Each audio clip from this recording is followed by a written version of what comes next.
Hey, hey, hey, we are live, ladies and gents. WeatherBrains, episode number 540. This is the pre-show, the magical time of this program where we share boring personal stories, humorous anecdotes, say outrageous things, and our guests make strange noises with their computers and microphones.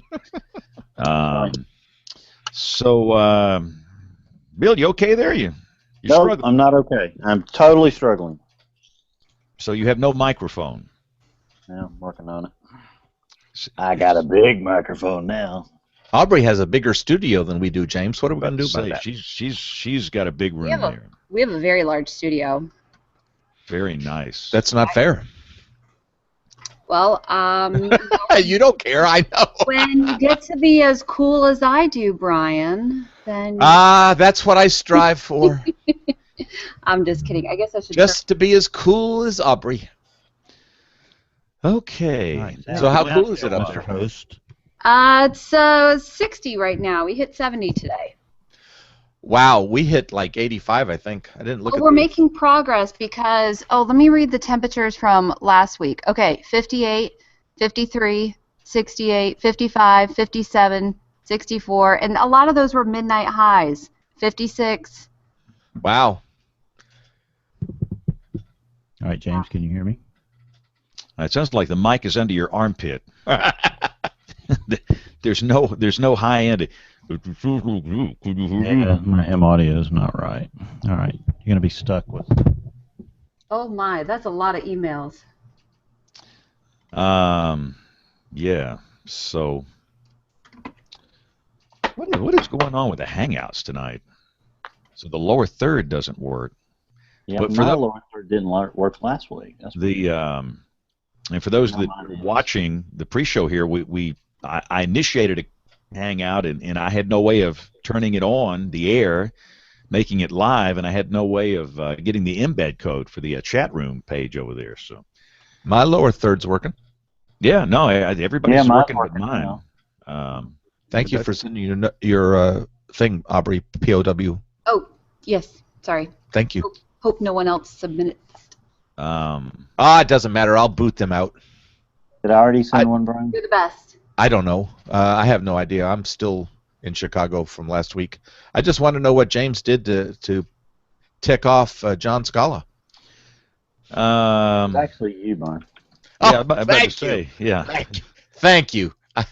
You're welcome. No, Dr. John is for those watching. He's opted to sit it out for a while. He took a little sabbatical, and he's just decided to retire from the show. You know, we offered to double his pay, which is stunning. So, Dr. John, we will double your pay, and he still opted out. I just read the email. And I told him I'll never play this song again. And then you're going to play it. Yeah. Well, he's not on the show, so I guess I can play it. I think this is what sent him over the edge. Okay. Not a big Dr. John fan, the Dr. John of the music world. Right place in the wrong time. Oh, nobody. I got no music there, James. Did you play some music? Yeah. Uh-oh. Yep. Here we go. Oh boy, more problems. This is great. Yeah, I was playing music. Let me see here. Not over the air, unfortunately. Yeah, wow. I do not see it, so let me try and start this over again. We're just struggling here. Yeah, I sent the guest invitations already.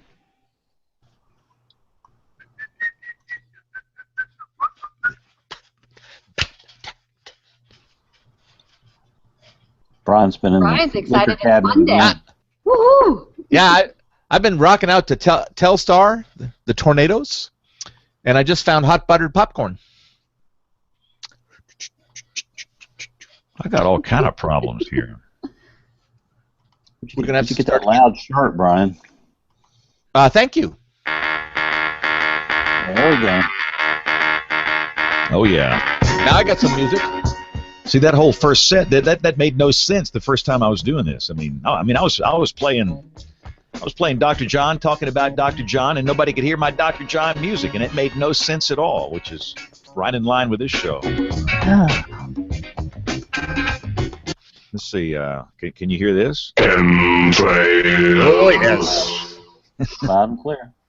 Now somehow the Hangouts defaulted to the wrong settings. It's very, very strange. Did you get an update of some sort? No. I'm using the same. The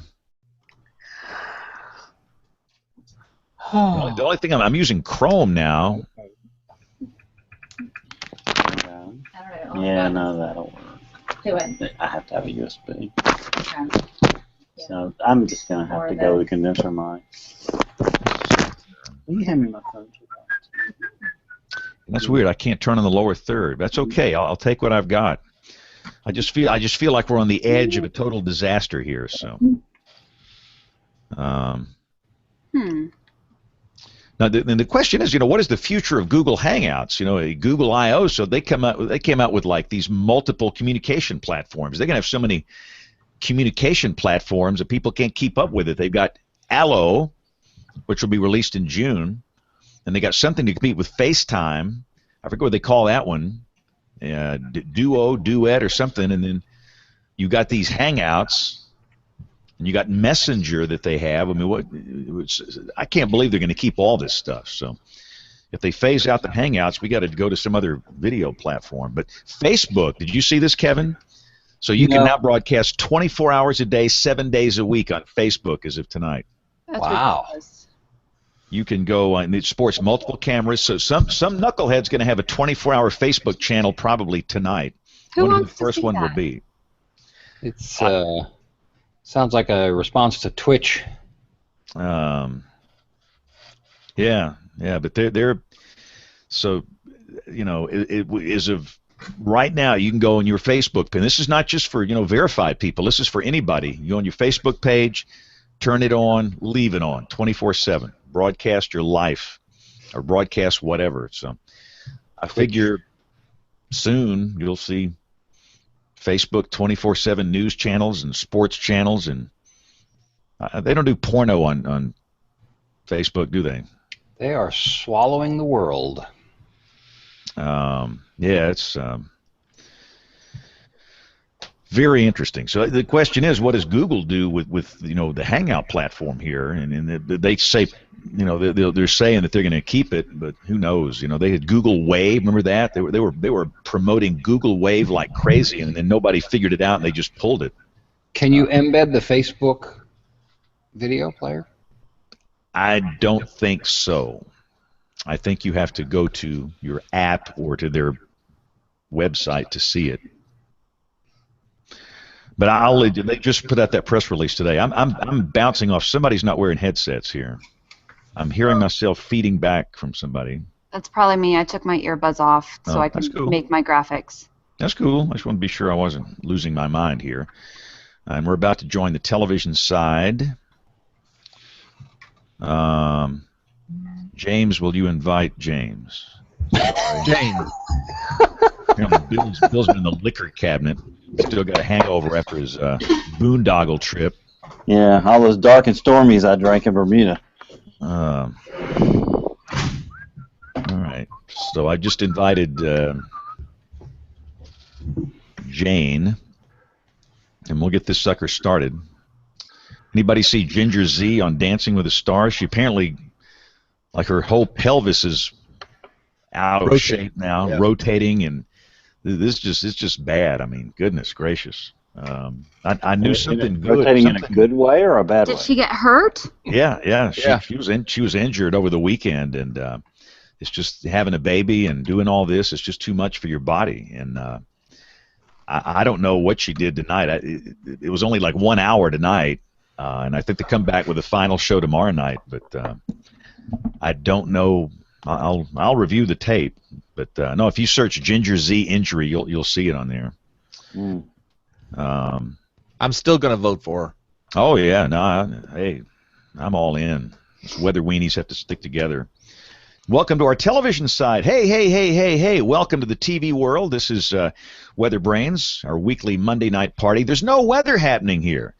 sometimes people get mad because we cut the radar off. What that channel does, it's a 24-hour weather channel, and they get mad we interrupt the radar for WeatherBrains. Hey, I'm down here at my fishing camp trying to watch that radar, and we don't want to hear you pinheads talking. Pinhead is the optimal word for this. Yeah, group. no, I think the last time they called me a pinhead, and your buddies on Skype, that's what they said. You and all your pinhead buddies on Skype, we don't want to hear that. We want to watch that radar. Send him a free radar app. I'm about to say, I wanted to just kind of remind him we're in this new world where you actually don't have to watch the television to see radar, but I tried to be as nice as I possibly could. So anyway, if you're watching on the television side, we are going to be here until about 10 o'clock Central Time tonight with some fun, foolishness, a little science, maybe, a little knowledge. Baseball scores. And we have a few baseball scores: 3-2, 5-6, and 12-1. I have a partial score, 8. Oh, this guy's good. Steve, what is that hat you're wearing? It says B. Joplin Blasters, baby. Joplin Blasters. So what is? I don't know what that is. What is that? A baseball team? That is an independent pro baseball team that plays in Joplin. Wow. On the same field that Mickey Mantle used to play on. Wow. Wow. So now, are you on this team? No. I was voted the most valuable player in Little League for the other team. They took a vote. Wow. Jane, can you hear us? Yes, sir, I can. Okay. Don't call him sir. It'll go to his head. Don't call us sir, please. You'll learn very quickly. That's inappropriate here, but thank you. So let's get this thing started here. Let me start the recorders. Yeah, the Hangouts have been acting really strange tonight, so let's hope the thing doesn't get off the road into the ditch. Here we go. I think it's already there. It already is. Yeah, 5, 4, 3, 2, 1. This is WeatherBrains, the weekly show that is all about weather. You know that. This is episode number 540. This is for the 23rd of May, 2016. This is James. Got a good show coming up tonight. Many of our absentees from last week are back on the show with us tonight. Good to have Kevin Selly back. Kevin, you were out last week. What was your excuse? I forget. We had so many. The only two on the show, I think, were Bill and myself. We were here and everybody else was gone. Yeah, and I can't remember. I'm sure it was a really good excuse. I was here. Well, it's true. Aubrey was here. That's right. I feel guilty. Aubrey, I'm so sorry you were here, and thank you for bailing us out. Goodness. No, that was great. So, Kevin, you don't even remember your excuse. I don't. Isn't that funny? We must have had weather. I think we had weather. We've had a lot of weather here. And yeah, that's I can't remember. I had 5 inches of rain in only about 4 or 5 hours, less than 5 hours, in my house last night. Wow. A big swath of 5 inches, and we're just waiting on the next round. The dew point is 70, which should be only reserved for Louisiana. So I don't know what that's all about. Is your reservoir still full? All of our lakes are full. Yeah. All right. I know. Yeah, this time last year they were, in the last 2 weeks ago, they were all below 20%, and they're all full now.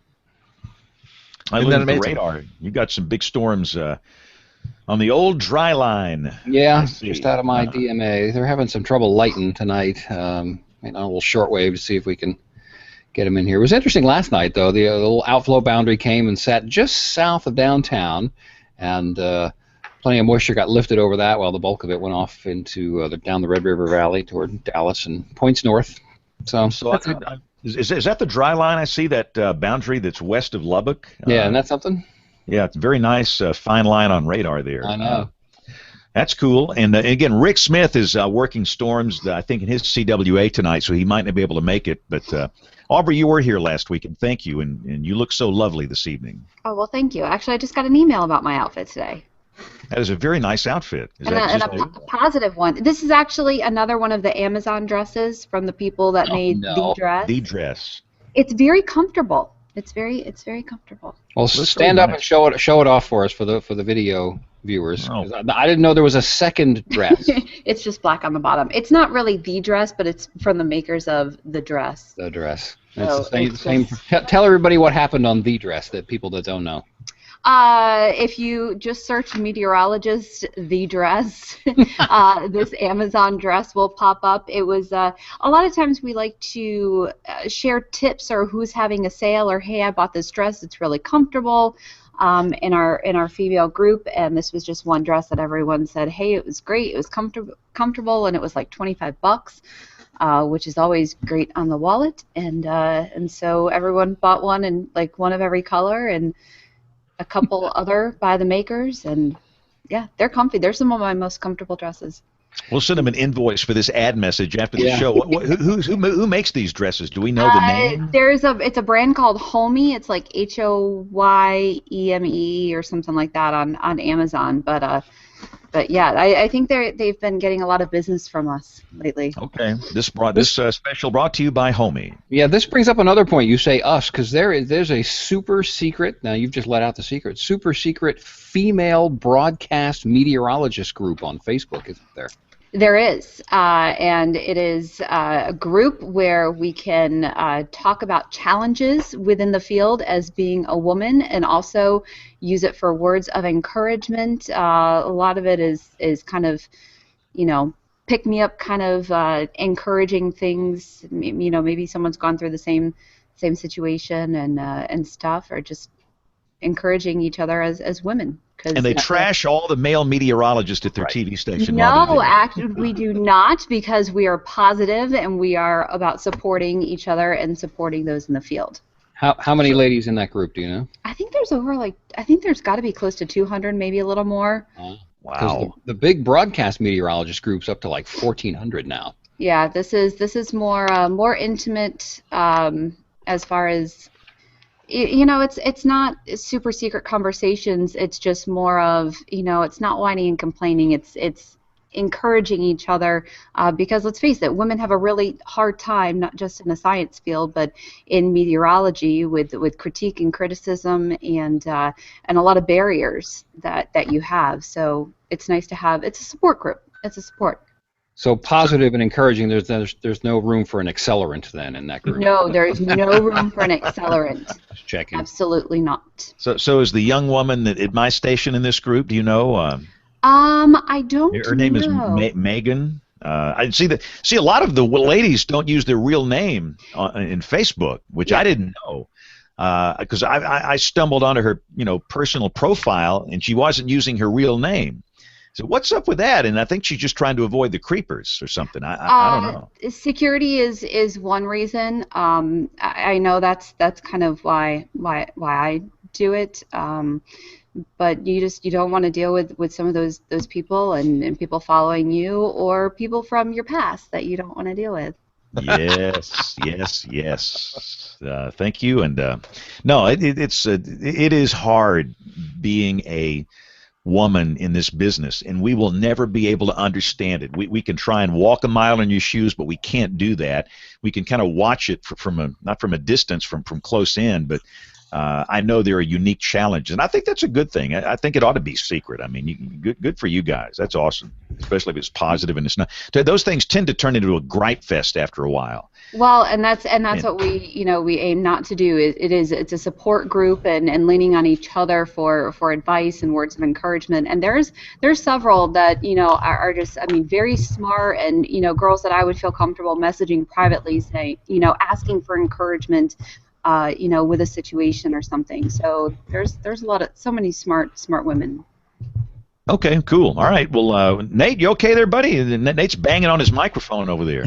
Boom, boom, boom, boom, boom. Well, I got youngins to wrangle, and the middle one doesn't want to sleep by herself anymore. So having to ease her into sleep time.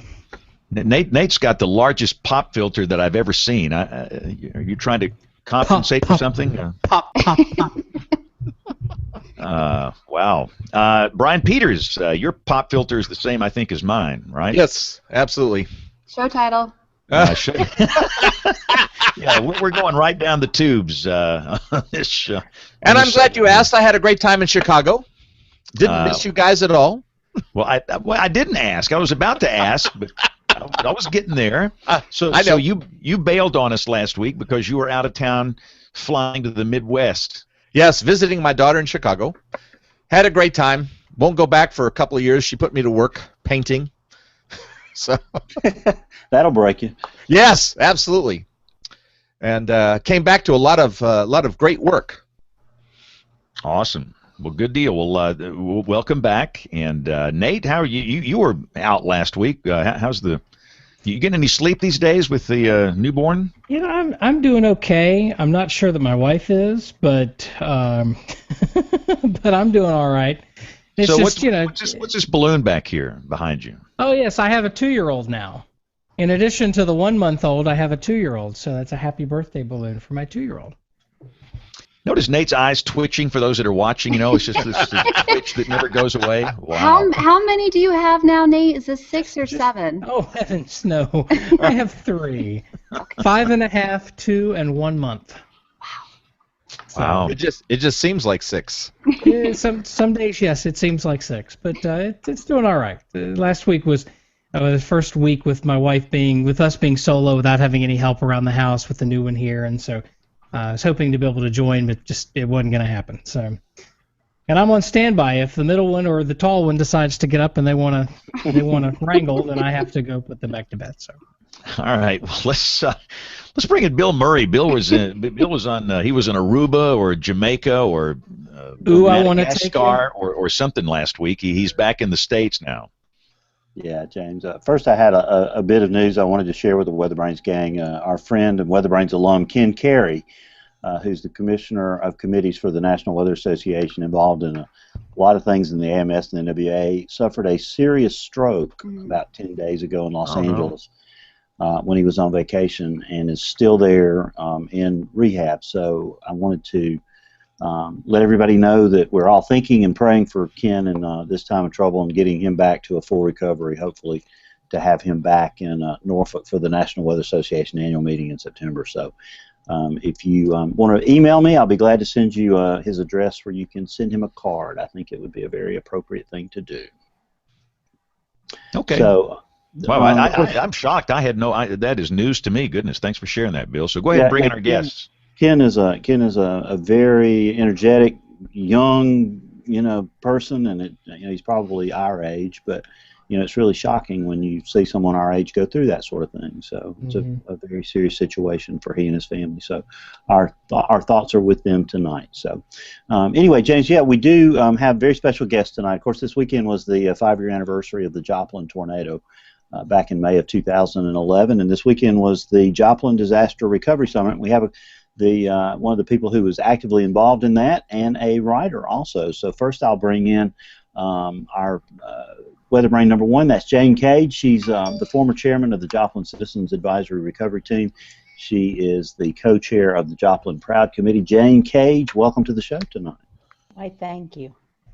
Well, we're glad you're here. I know you've had a long weekend with a lot of work. Doesn't sound like something you would want to take on very often, for sure, Jane. Well, 5 years is a good time for it. Well, I was amazed at the guests and the agenda that you had, so it'll be interesting tonight to talk about recovery and what you and the people there in Joplin have learned, and what others have brought in as information for you too on this past weekend. But thank you for being with us. Oh, you're welcome. And tonight's guest, WeatherBrain number 2, is a broadcast journalist writing a book on the Joplin tornado and how it relates to the bigger picture of disaster recovery. He says he likes loitering, trading insults with his girlfriend, and frozen yogurt. Steve Holmes, welcome to WeatherBrain. Thank you very much. I've learned a lot from you guys and gal over the past few years. So you wanted me to ask you the first question, Steve, which is, what did you have for lunch today? Glass of orange juice and a small poodle. Well, when they're going back and watching the old episodes and they come across what JB had for lunch, you know that they're dedicated WeatherBrains listeners. So we're glad to have you with us tonight. I'm sorry I have no Cheerwine. I haven't been to Cracker Barrel today. Oh. You knew this guy was going to be trouble, James, when he started giving. This is going to be good. Define good. Yeah, well, we're not so sure what that means. So thank you very much for being with us tonight, Steve. So, all right, so I'm gonna just kind of go back and forth between you guys and talk about this disaster and how it relates. We all remember the scenes that late Sunday afternoon, as they were beamed around the world by the Weather Channel and other media organizations. I'll start with you, Jane. Talk about how far Joplin has come in 5 years in recovering from this disaster.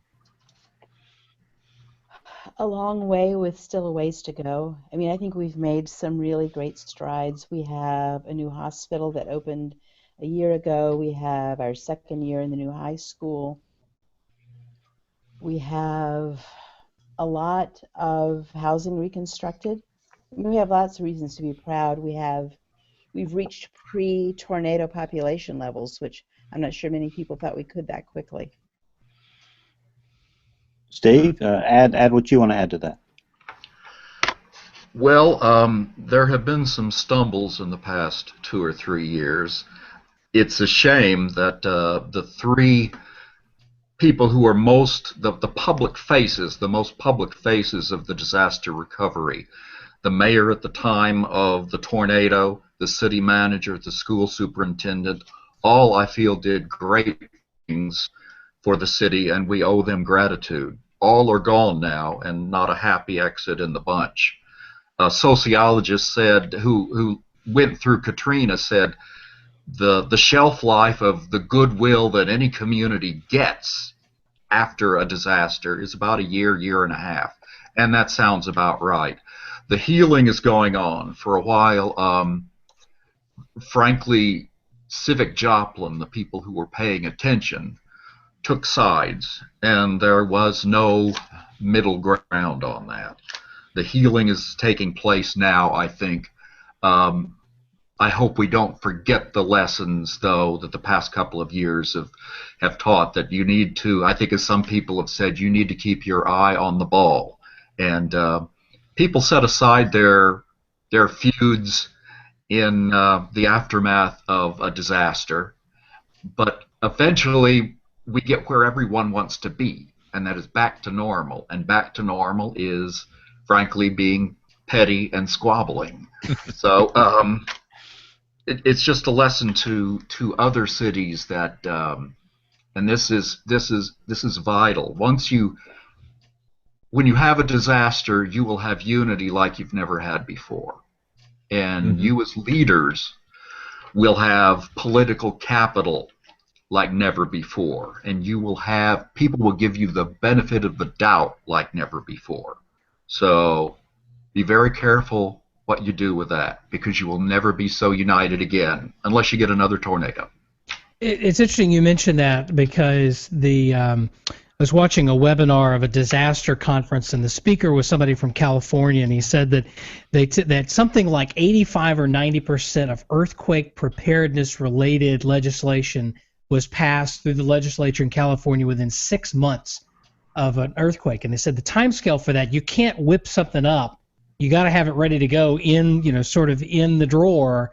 So if there's something about your community that you feel like needs to improve for preparedness, you don't want the tornado to happen, but you have to be ready to seize the moment. And that means having it ready, having whatever it is you need done ready to go, so that you can capitalize on that goodwill in the first 6 months to a year. And there's something Jane can talk more about. She's spoken about before.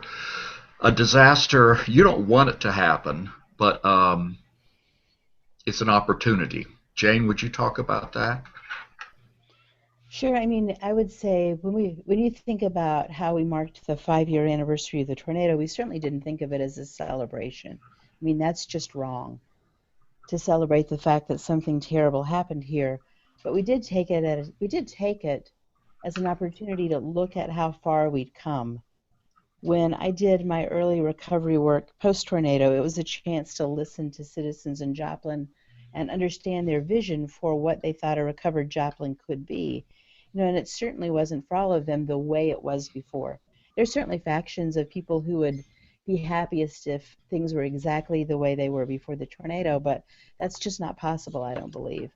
So I think we took some opportunities to take some of the vision that people had and then, for example, move it into our comprehensive plans, so that we have better appearing buildings, that we have more uniform appearance.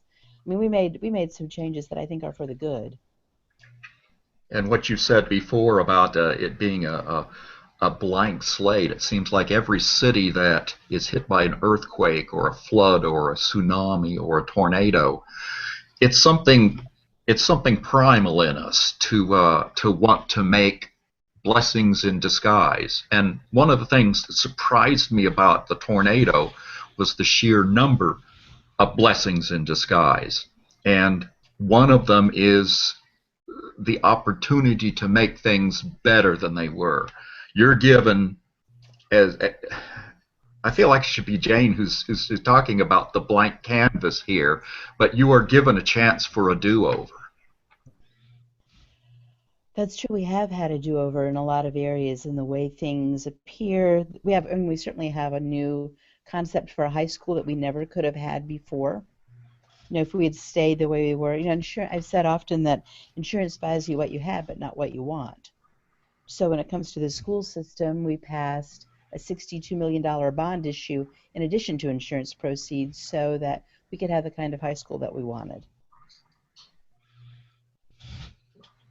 So Jane, you mentioned a minute ago that you lost a lot of population and you're just back to where you were. Talk about, you know, that initial homeless phase and the diaspora that occurs when you have a disaster of this magnitude, and how do you get that back? I think from the very beginning, it's one of the sessions we had at the Disaster Recovery Summit, is how to stem population loss, and I think it comes in different ways.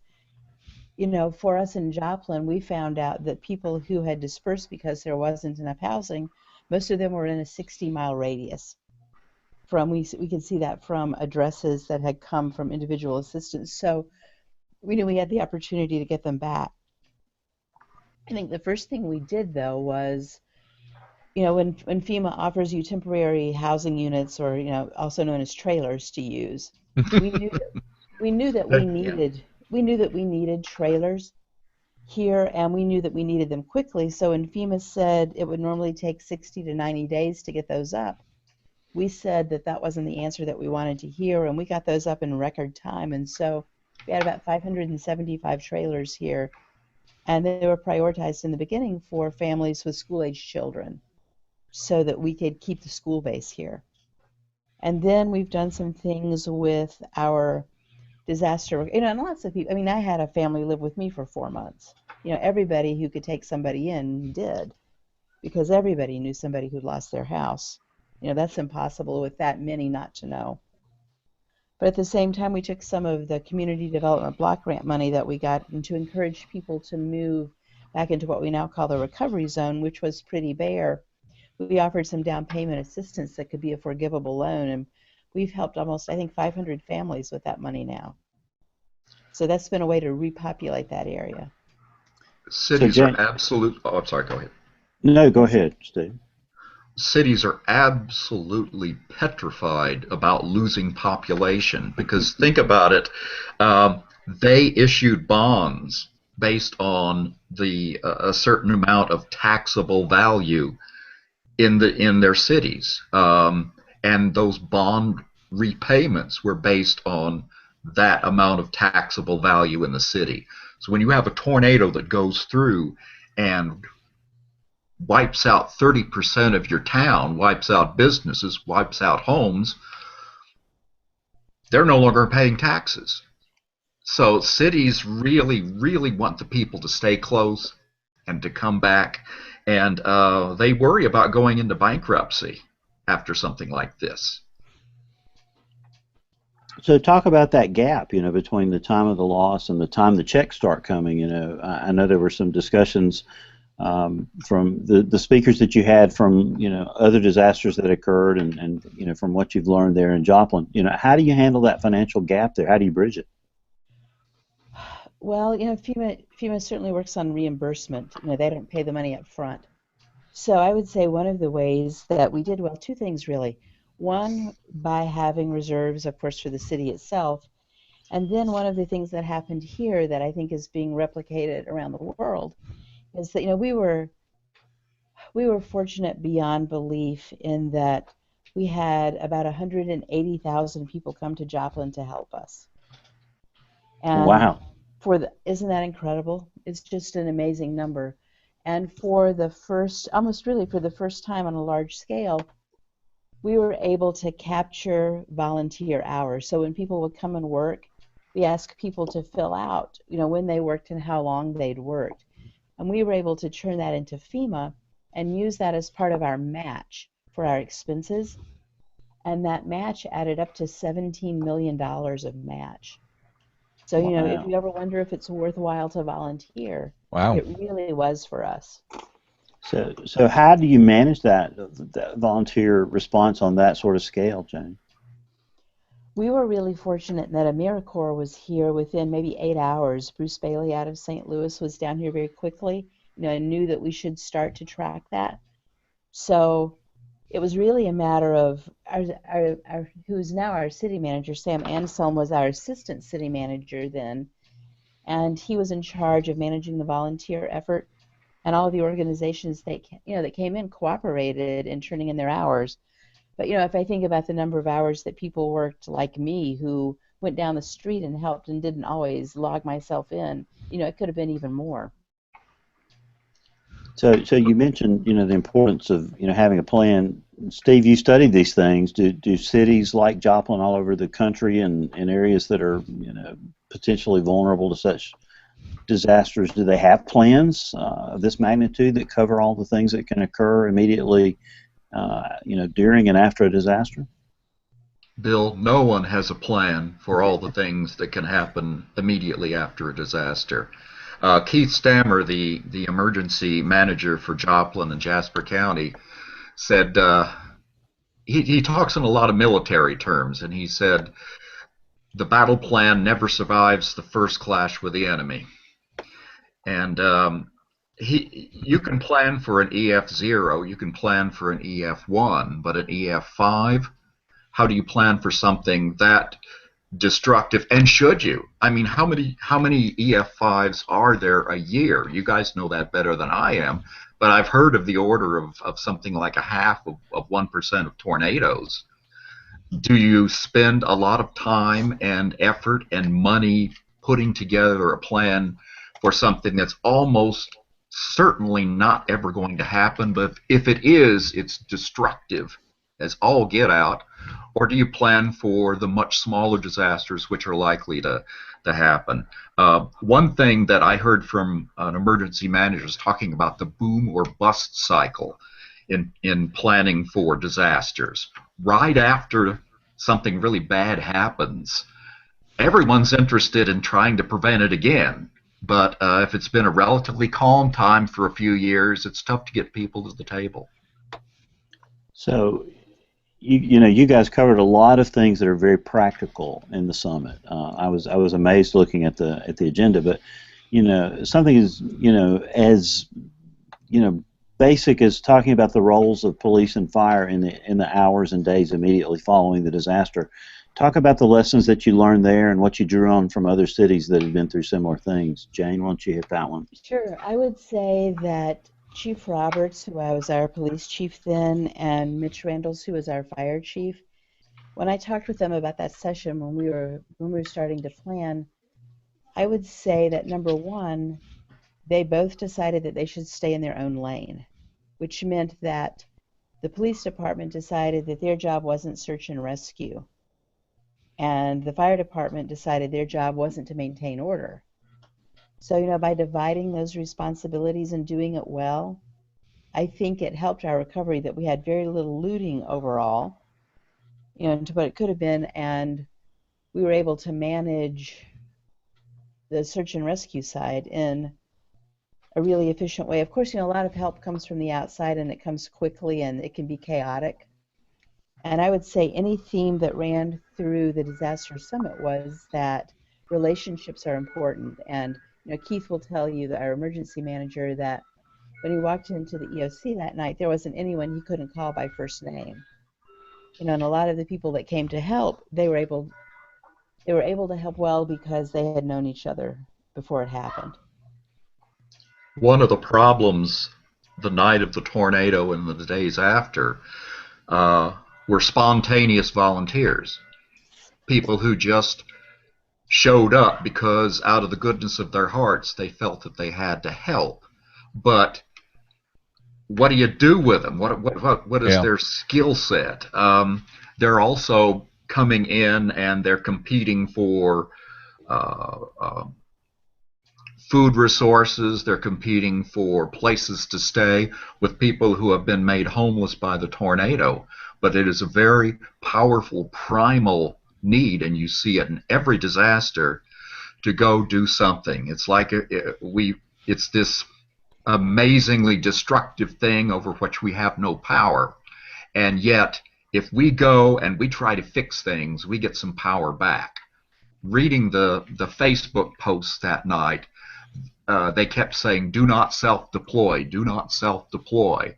But one guy was livid about it. He said, "I am an American. Fixing things is what I do. I'm going to come down there." But I mean, my goodness, people, you got to have some kind of a plan. The disaster is not going to be over in 1 or 2 days. Mm-hmm. Just chill out until they get things under control and they know what they need. So you get the idea. This isn't a sprint. This is a marathon, huh? Absolutely. You must have been reading the session titles. I just am sad that I wasn't there, Jane. I really am impressed that it was terrific. I'm glad Steve told us about this so we could get you on the show tonight. Talk about some of the public health concerns afterwards. I mean, there has to be a myriad of things that you have to worry about. There were things I think that we probably had never even had considered before. You know, one of them just as simple as the fact that at Mercy Hospital, when it was destroyed, you know, they had their share of radioactive material that they used for medical treatment that suddenly we had to figure out how to deal with. So that was one that maybe hadn't been considered. Another was that there were so many people who were wounded, yet not enough that they could get themselves to the hospital or wanted to go, who wanted to help. So one of the things Dan Picaric talked about was dealing with the walking wounded that were along the streets who either didn't think they needed to come in or couldn't get themselves in. And really a third issue was, the availability of tetanus shots. One of the speakers said yesterday he knew when he had his last tetanus shot, and it was right after the tornado, because there was so much debris. It was easy to step on a nail, to cut yourself on rusty metal, and so you could get a tetanus shot in the street about anywhere you wanted. Yeah, outreach was wonderful, not just on physical health, but on mental health too. The feeling that, okay, maybe people won't come to you or can't come to you, but you can come to them. Knock on doors and say, "Hi, how you doing? What do you need?" Or just like one of the ministries did, set up shop at North Park Mall at a sofa in the middle of the mall, and had one of the golden retriever comfort dogs there, and people would come up, they would want to pet the dog, and the minister with the dog would say, "Hey, how you doing?"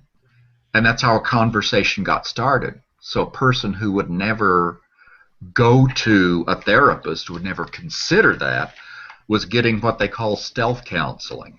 Mm.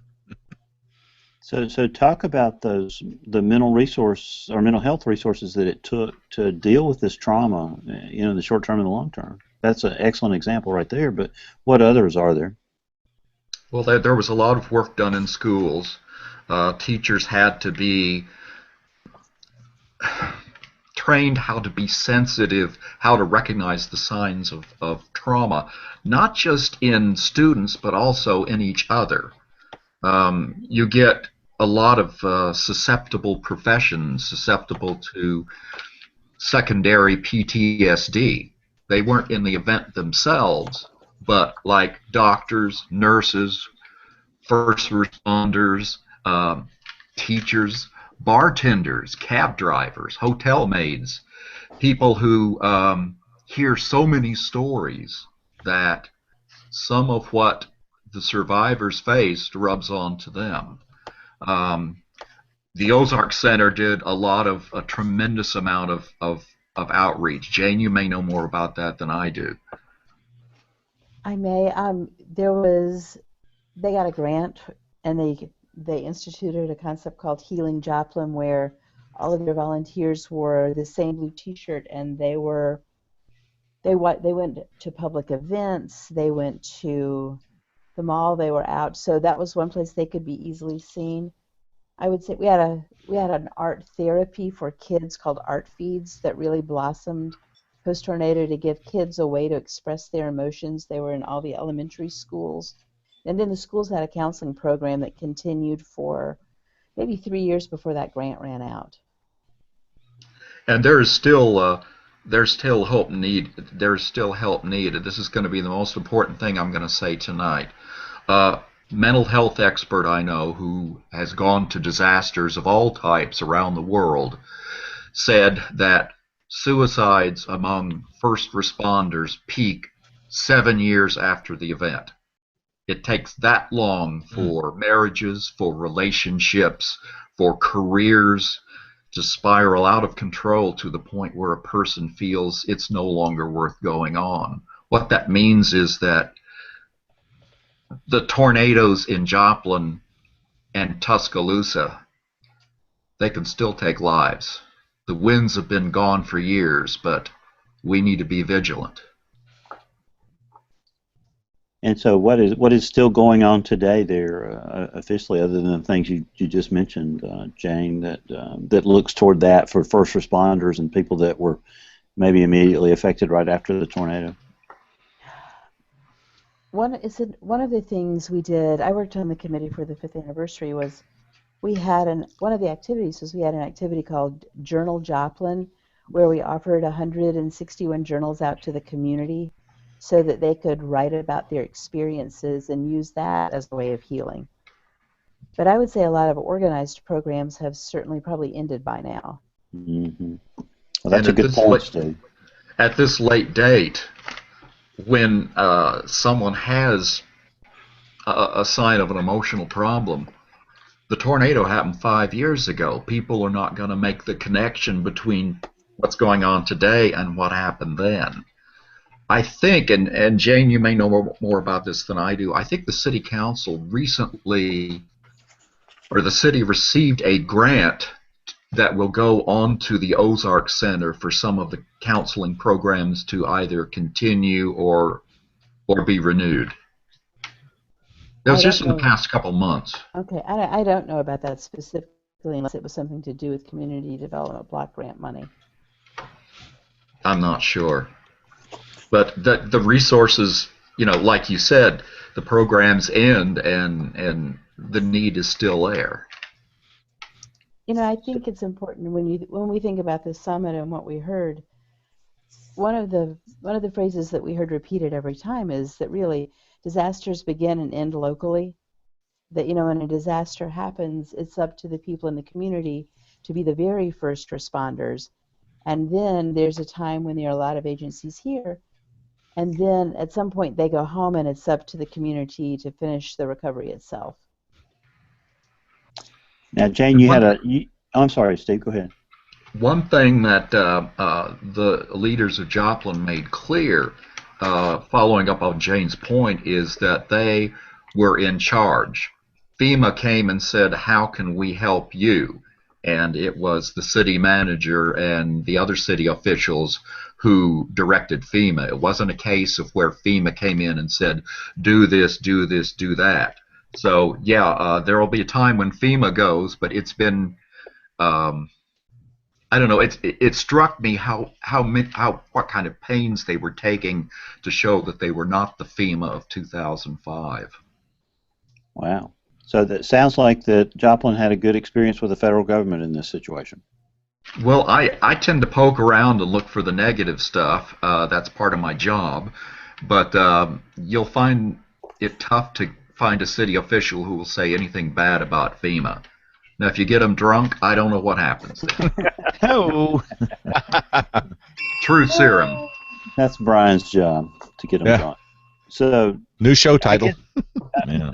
Insurance really wasn't a controversial thing after Joplin, right? Not like in a hurricane. What? Oh, no, sir. I don't think insurance. I mean, there's certainly some insurance companies that performed better than others. But overall, I didn't see insurance as a really big issue. I think people took different approaches to it. The school system used a consultant to help them manage their insurance reimbursements. And then the city managed it on their own. So I think people took different approaches, but to the same end. Here's one problem that Joplin had, and I think other cities have too. Underinsurance. After a tornado, you learn the difference between being properly insured and being underinsured. There are a lot of homes that people had owned for decades. The mortgages had lapsed, meaning they didn't have to have any kind of insurance. And when they got hit, they find out that, well, you can't build a house anymore for $35,000 like you could 50 years ago. Now the replacement cost is going to be about 4 times that. So some very hard won knowledge about insurance in Joplin and other places. So in the process of rebuilding, obviously you talked about rebuilding from a clean slate in parts of town. What were some of the challenges that occurred in that process, Jane? Well, I think it took a brave family to be the first family back within 2 or 3 blocks, in what had been their neighborhood, to have the courage to build the first house, that was essentially in the dark at night until street lights and services were back completely. So that's probably one of them. The second, probably unrelated to something that Steve said, and that is that for people who had been renters in older homes, it was difficult to find a space for them to rent that they could manage, because the same income levels really weren't there in terms of housing. So we have more people living in apartments. It takes just a while to build houses. Just the same way it took a while to build Joplin, it's going to take a while to rebuild Joplin. So as quickly as we want it to happen, it doesn't always happen that way. So Steve, did you see anything that you think Joplin could have done better, or maybe did extremely well in the wake of the disaster in terms of the rebuilding process? Well, Joplin got sidetracked for a while, and I know Jane won't like me bringing this up, but there was a master rebuilding plan that was supposed to have about $800 million worth of projects put together by a master developer, and the master developer went bankrupt, and I just got back to town after being out for a few months, but I'm guessing probably most of those lots are still vacant, which is a kick in the teeth to the people who have to drive past every day and see that what nature did in 45 seconds, man hasn't fixed in 5 years. I think the danger there is biting off more than you can chew. Jane said that there were people who wanted things the way back that they were, and that's one extreme. And on the other extreme, you have the people who want to make, a shining new city. And the best approach is somewhere in between. I think, frankly, I think Joplin overreached trying to do too much. Hey, Jane, this is Brian. I'm curious about, and this may be something that you all didn't monitor or that you had no way of tracking. There you go, Kevin, tracking. But do you have any idea of any of the new construction as to how many of those new homes included tornado shelters, in-home tornado shelters? I would say, well, here, let's talk about it from a couple angles. When we looked at the opportunity to upgrade construction standards, we could have required that every house have a safe room, but we didn't do that. Right. We did, though, however, require some hurricane clips and some tie-down changes that we didn't have before. Oh, well done. So that was good. I would say at the same time, for example, any Habitat house that got built for a family that was affected by the disaster, there was a grant to put an outside safe room in for them, an in-ground safe room. I would say I don't see any public building go up that's new that doesn't have a safe room as the first piece. We're getting a new library, for example. Uh-huh. And, you know, the first thing it looked like we were getting was a big concrete box. Because that's the first thing that gets built is the safe room because, you know, it's going to be the hub of whatever goes on. Yes. So What's I would needed? say a lot of people have a safe room. We certainly have a booming safe room business here. Okay. Lots of Well, companies who want to do that. and you know, the little bit that I know of the tornado effects on Joplin, I mean, this was a rather intense tornado, and it's not like you get one of these every 5 years or something. So, just wondered, Unless you're Moore. sir. Unless you're Moore, Oklahoma. Well, yes. I don't think I'd move to Moore, Oklahoma, without and buy a property that didn't have a safe room in it. So. And their city manager was here, and they require safe rooms in new homes now. Oh, do they? Wow, that's great. Well, I applaud your getting at least hurricane clips into the buildings, because that alone will help with some of the damage that occurs in marginal storms, at least. So that's a step in the right direction. But you know, It's neat looking at the safe rooms that they have some really innovative uses for them. It's not just a big block of concrete. Webb City, which is Joplin's neighbor to the north, you go into its shelter in the winter, and there are thousands of people in there, and you can get popcorn. It's because they're playing basketball. So that's a way to get a safe room. A political way to help sell it is if you can make classrooms out of it, or a gymnasium. Well, I'm all for creative ways to get more safe rooms, so that when people do experience these devastating tornadoes, that there's going to be better survival rates. Right. I would say my friend Walt Maddox, who's the mayor of Tuscaloosa, was here Oh, at yes. the conference. Yes. And one of the things that Walt mentioned was that most of their fatalities happened in homes that were built before 1970, before there were building codes that were required. That's probably the same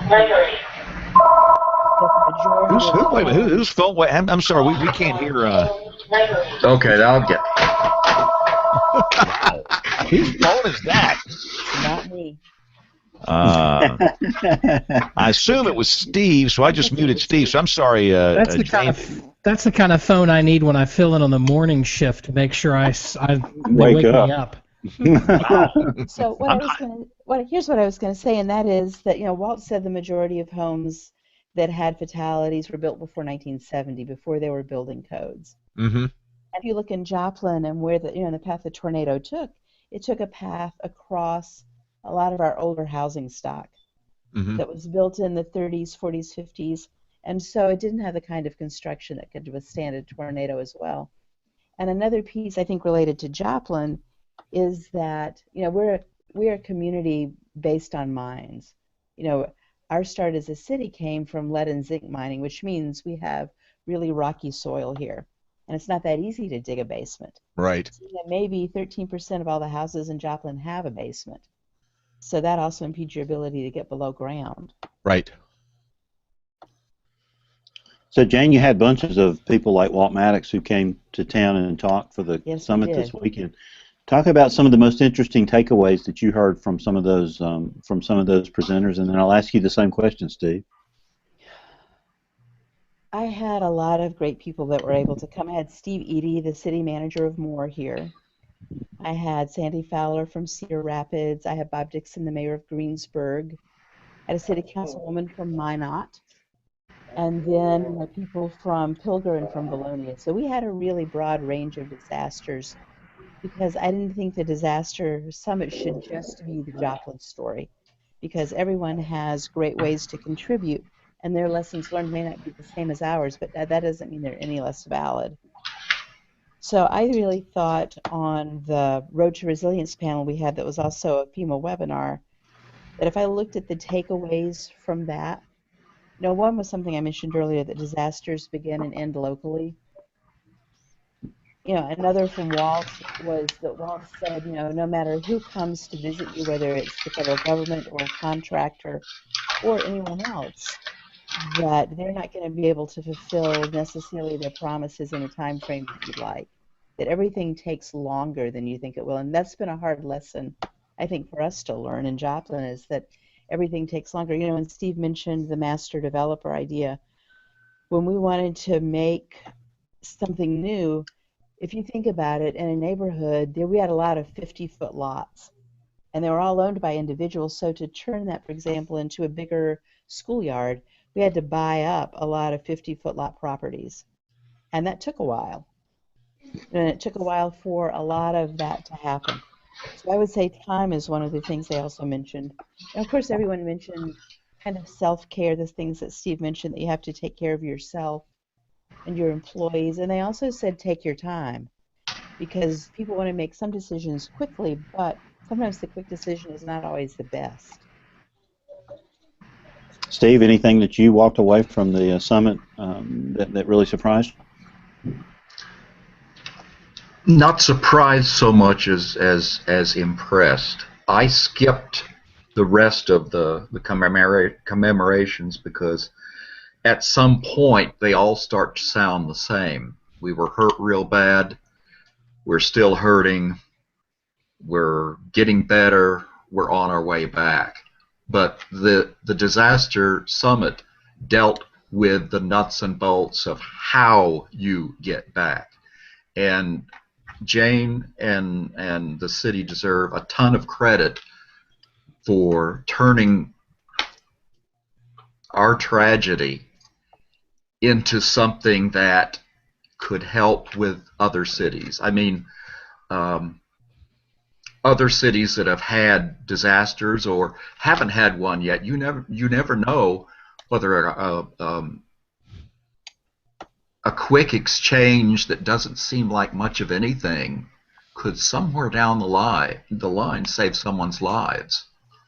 And I think too there was a spirit that I call it the Splintered Wood Club. I think Jane has a slightly different name for it, but the towns that have been sucker punched by Ma Nature, thank goodness the EF5s and EF4s are exceedingly rare, but that means that the knowledge of what to do after they hit is also rare. And to bring that knowledge together and to bring the people who have suffered that together, I mean, I really think that there were people there who had never met before, who got each other at a gut level better than they did with family and friends who have known them a long time. Someone from Pilger, Nebraska knew the challenges of Tuscaloosa. Someone from Greensburg knew what Moore was up against.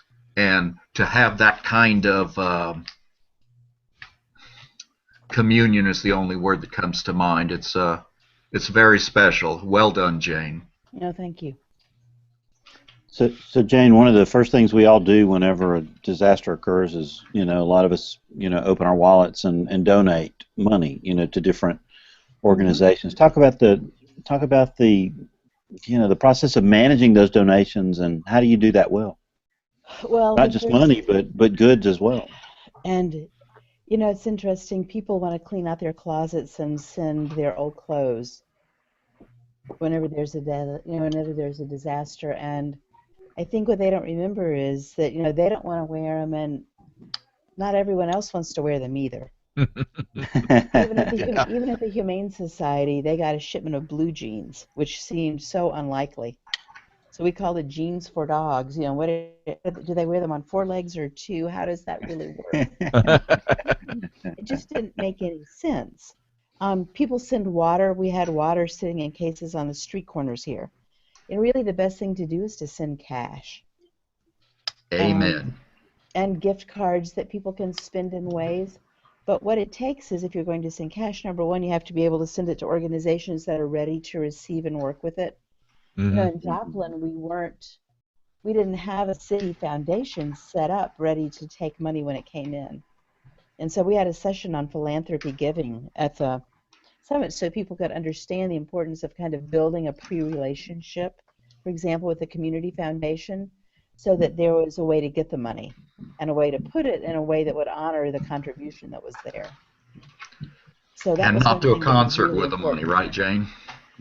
I mean, I think well, that's kind of an early political issue, But I don't even think that the concert was necessarily a bad idea. I think the I mechanism agree. didn't work. I think what the concert was meant to do is to continue to draw attention and donations to Joplin, because all of you know that there's a really short window for for donations. Tuscaloosa had the spotlight until Joplin happened, and then the spotlight disappeared from Tuscaloosa. Or Hmm. there may be all kinds of reasons where someone doesn't really get the attention they deserve. It's a point that as Jane said, donors do want their contributions used for what they think they're going to be used for.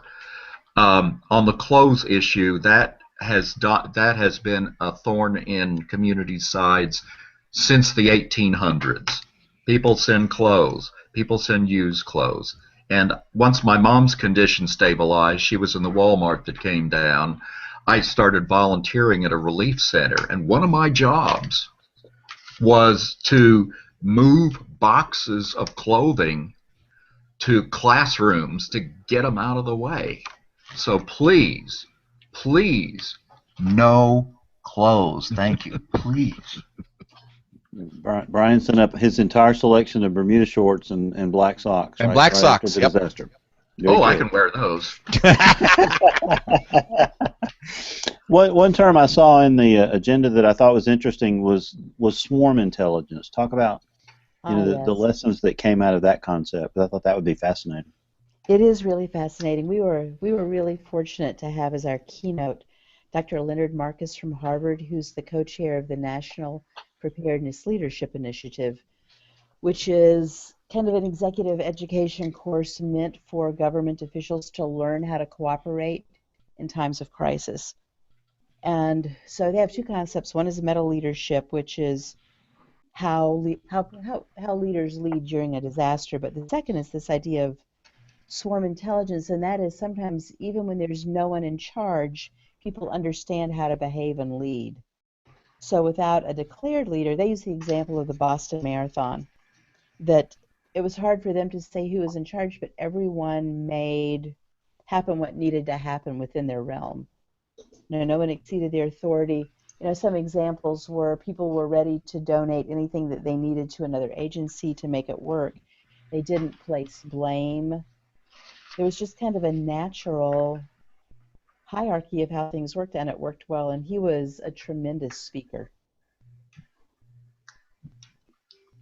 So talk about some of the other elements of things that affect recovery resources, Jane, and things that Joplin has gone through that we haven't talked about tonight. Well, I would say, there was a session on recovery resources, and they vary from disaster to disaster. Sometimes a disaster doesn't meet a threshold. For example, down in Valonia and Mayflower, they might not have met the threshold for public assistance because there wasn't enough public infrastructure that got damaged. We had a small tornado in Baxter Springs, oh gosh, maybe 2 years ago, and I think everyone in Joplin thought they would receive the same level of assistance that we did in Joplin because we didn't understand how assistance worked. But they just didn't reach the threshold levels. So, their main source of resources were SBA loans, whereas we got a lot of public infrastructure money out of it. So that's one thing I think that makes a difference. And then the other thing is the agencies that are willing to come to the table. For us, the Economic Development Administration gave us a $20 million grant, which was one of the largest grants that they had ever given. And we're using it actually to build a new library and to do some construction work at the industrial plant. So you're right, it does vary by disaster about what's available. And I will tell you that federal money is really hard to spend because there are a lot of strings attached to it. It has to meet low mod, and I know too many government words now. It has to meet low to moderate income guidelines for what benefits. It has to fill an economic need. It has to deal with job development. So it's not like we can use the money anywhere for whatever we want. So sometimes it takes a while to make that happen, which is another reason recovery is slow. Any comments on that, Steve? It takes time. Everything takes time. what we hadn't covered were some of the physical ailments. I mean, we had problems with people who had dirt, um, who knows whatever the tornado was carrying with it. Once those people had open wounds, it was like sandblasting material into those wounds. And there were problems with fungus, and several people died from that. Mm-hmm. The mind-body connection too is something that needs some attention. I called my mom. She had been in Walmart. She got out okay. I called her a week after the tornado and asked her how she liked the memorial service, and said, "How you doing?" She said, "Not very well." I said, "Hang up the phone. Press the life alert bracelet now." So I got a call in a few minutes that said, "Mom's unresponsive. The ambulance is on the way." Oh, I left for Joplin not knowing if my mother was alive or dead. She got out okay. I mean, she had congestive heart failure. When our bodies are when we're under stress, our bodies release chemicals to help us deal with the stress. When stress is done, in almost all of us, those chemicals are reabsorbed without incident. But in a few people, like my mom, once those chemicals are out, they go on a vandalism spree. They warp the heart and they keep it from doing its job. It's called apical balloon syndrome. It's not common at all, but most of the people who have it are older women who have just suffered a major emotional jolt. Her cardiologist said a practitioner could go through an entire career and never see a single case. He had seen 7 or 8 cases in the 2 weeks since the tornado. It's when that mind-body connection, what the stress can do to our bodies, whether it's a fake heart attack like that, or whether it's lethargy or increased vulnerability to colds and flu. Those are all things that stress can do. We need to watch for those things. so usually, I'm sorry, Jane, go ahead. No, I was going to say one of the things you haven't asked about that I think was on the agenda that is interesting to consider is the animal problem that there is with this tornado. You know, in a week's time, the Humane Society, in conjunction with the health department, collected 1,300 animals in a week. And where we put those and how we cared for them was one of the most heroic efforts, really, of all of the tornado. And we happened to have an empty warehouse next to the Humane Society, which was a big blessing. But if it hadn't been for the ASPCA and the U.S. Humane Society, I'm not sure how we would have managed that problem, because we were just, inundated with animals. I know after a tornado of this magnitude, blows through, there are always amazing, almost, unbelievable stories about things being blown huge distances. So end kind of on a lighter note, and talk about any good recovery stories or any amazing but true stories that you remember from the tornado. One of the other speakers at the conference was Thad Beeler from the National Disaster Photo Rescue, and they collected 35,000 documents, which included pictures, birth certificates, medical records, driver's licenses post-tornado. The amazing piece is they returned 17,000 of those, which just seems hard to believe, doesn't it? Mm. But I would say the other side of it, for example, even in my own office, my office manager's mom lost her house, and her late husband had driven a Miller beer truck. And so over almost to Springfield, a picture turned up in the parking lot of a man standing outside his truck. So the convenience store people saved it and gave it to the Miller driver when he was on the route and brought it back, and it was her mom's picture. Isn't that? I mean, that's just astounding to me that it could blow that far away and could come back. Yeah. Mm-hmm. And let me ask you guys this question. As I look at the numbers here, the lead time on the tornado warning was 19 minutes from the time it was issued until the time it hit Joplin. The death toll was 153. Is that an acceptable number? Do you think the death toll should have been lower or higher? I think people have attributed this tornado to God or Satan, and I don't go by. I don't sign up for that. But if you wanted to build a killing machine out of a tornado, this is how you would do it. I can't say what the number of casualties should have been. I have read Mike Smith's warnings book, and I think to some extent, to a large extent, he's right about mistakes made by the National Weather Service in Springfield. And this puts the kibosh on my chances of getting an interview with him.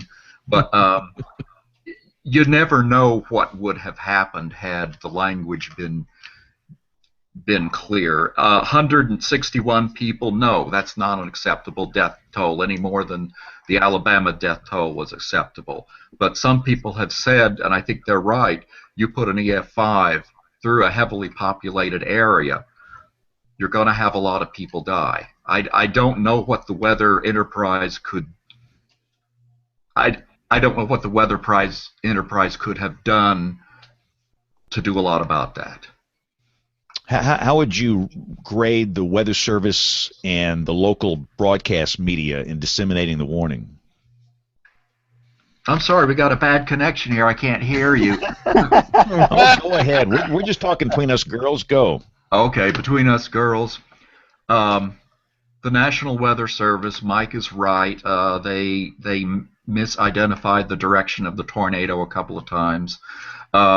What they did, and we're not talking about problems that you need social scientists to come in and fix. We're talking about basic communications errors.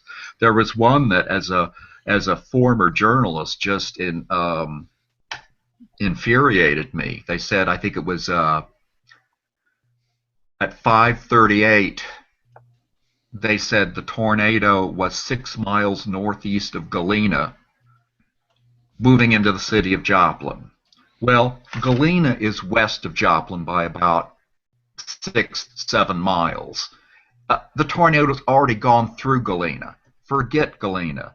The key line there, and I know they've gone to lowercase, but this was worthy of all caps. The key line that should have been up front was the tornado is moving into the city of Joplin. How would you grade the broadcast media? I didn't watch them enough. I think that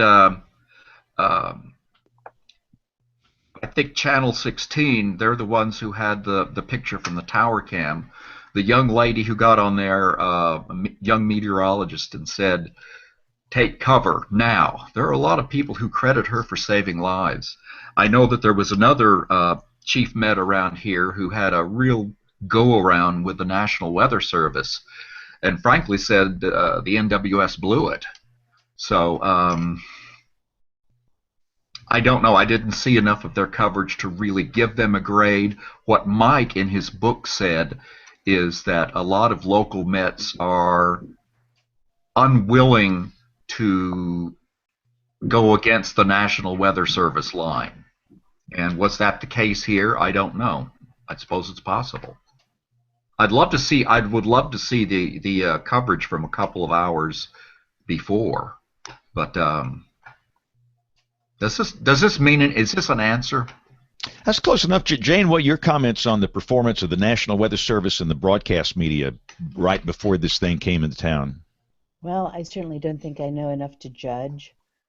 I mean, I wasn't even watching television. I was just working around the house and really didn't turn TV on until the sirens started. Now, do you have a weather radio? I didn't then, but I do now. Good. That's good. What, let me ask you this. I've heard this a lot about Joplin, that the percentage of people using weather radio was low then. Is there any reason for that?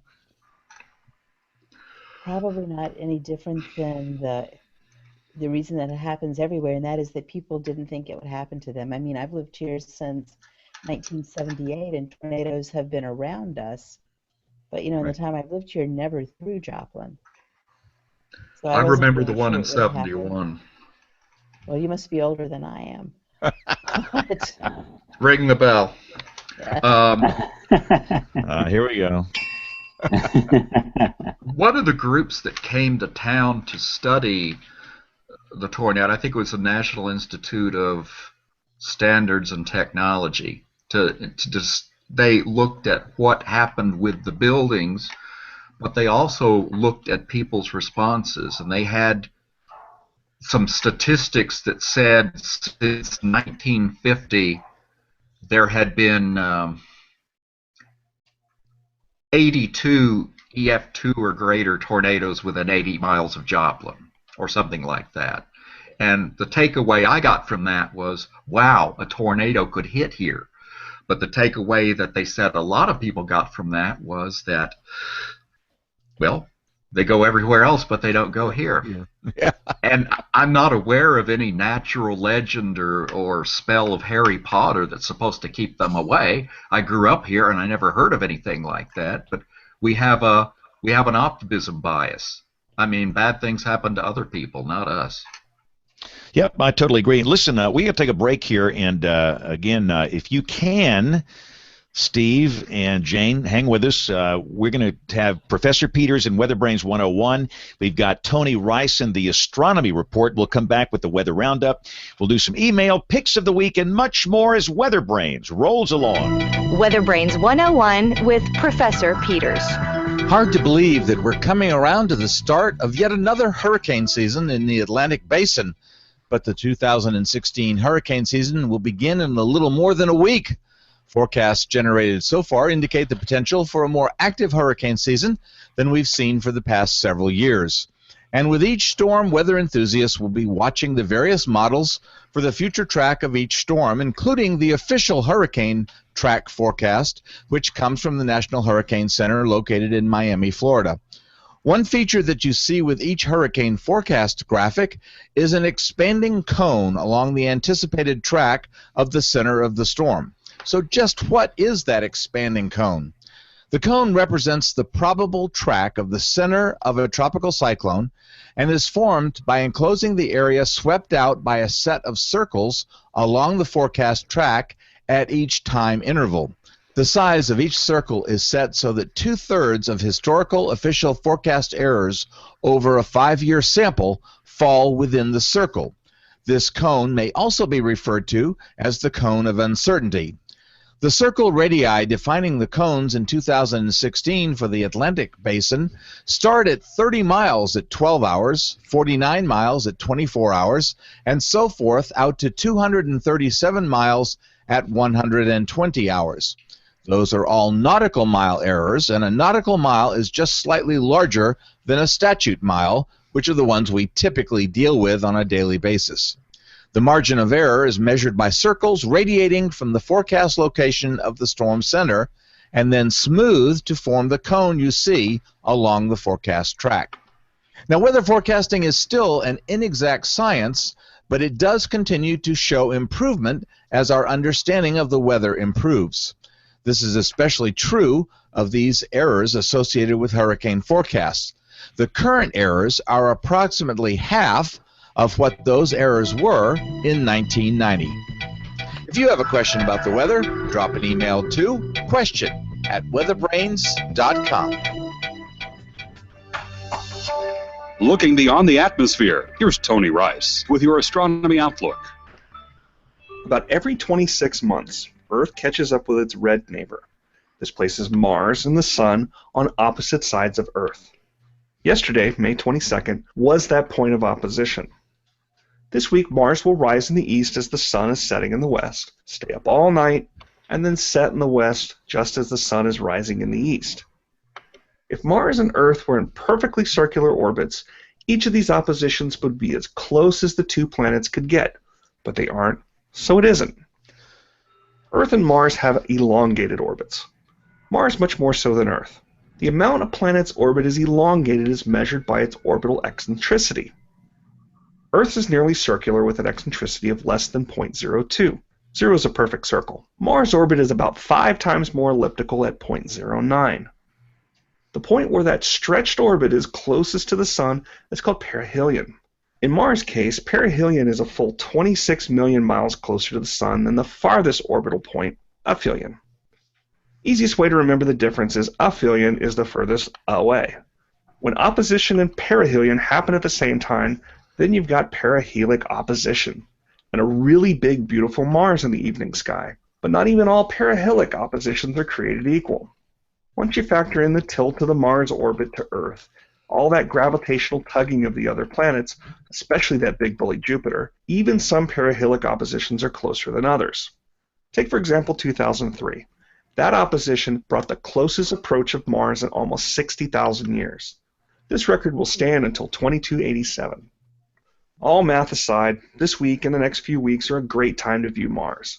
It's really hard to miss as the brightest object in the night sky, behind the Moon. It's brighter than even Jupiter right now. That's your Astronomy Outlook.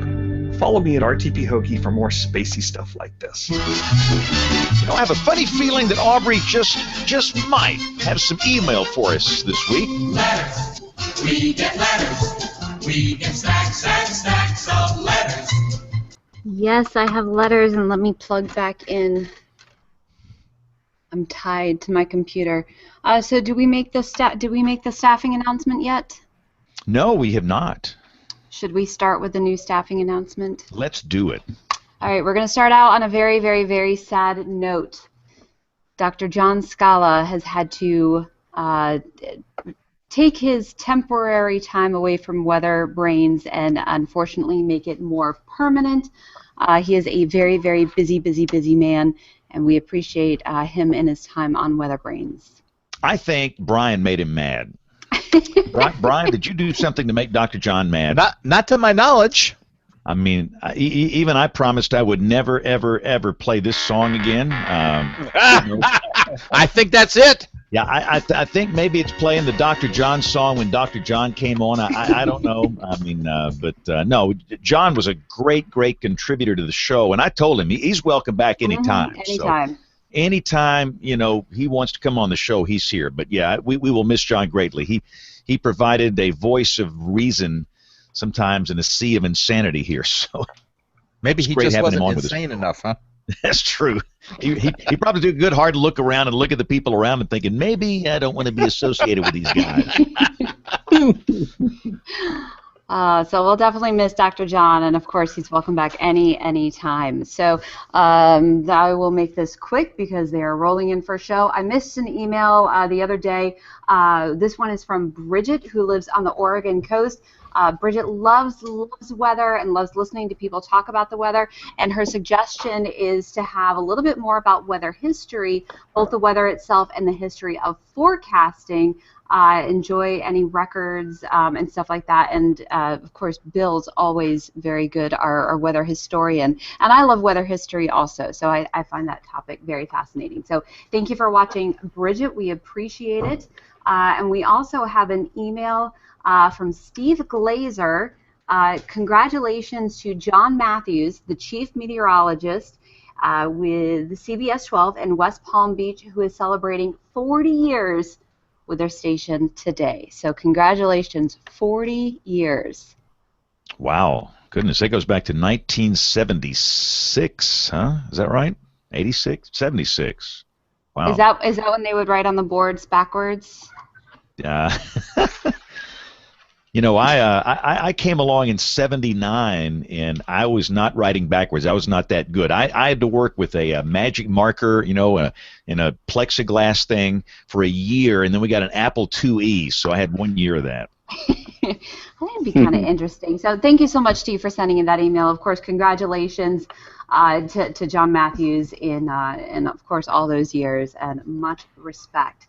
Let's see, a couple other, we had a photo from Valerie James, if you want to take a look at it. It's from the Nat Show documentary Inside a Lightning Bolt. The photo shows a weather modification ink sign. I'm not really sure the context of the show, but just I'll do some investigation, have a comment next week. All right, and we got another email from Jeffrey about some severe weather, so thank you for sending that in, a couple other pictures and stuff, and a weather listener survey response from Ethan Black from Fort Wayne, Indiana. Ethan wants to see Mike Bettis on the show, and actually we did have Mike Bettis on the show. Yes. Was it about a year It was right after El Reno. It was after El Reno, and it was a very good show. If you wanna go back, what was it? Do we have him on in June or July? Does anyone remember? It was a little bit after. It was probably closer to July if you want to look back through the archives, but that was another very good show. So thank you very much for all the emails. Just send your email to email@weatherbrains.com. Don't forget to send us follow us on Facebook and Twitter, but you can send us your guest suggestions, show ideas, what you like, what you don't like about the show, and we appreciate all of your feedback. Mike was on episode number 405. 405, okay. Looks like this was October 28th of 2013. Was right. it that long ago? Wow. Yeah. So I'll tell you what here. Checking the cloud. We got time to do this. When the weather ball is red, warmer weather is ahead.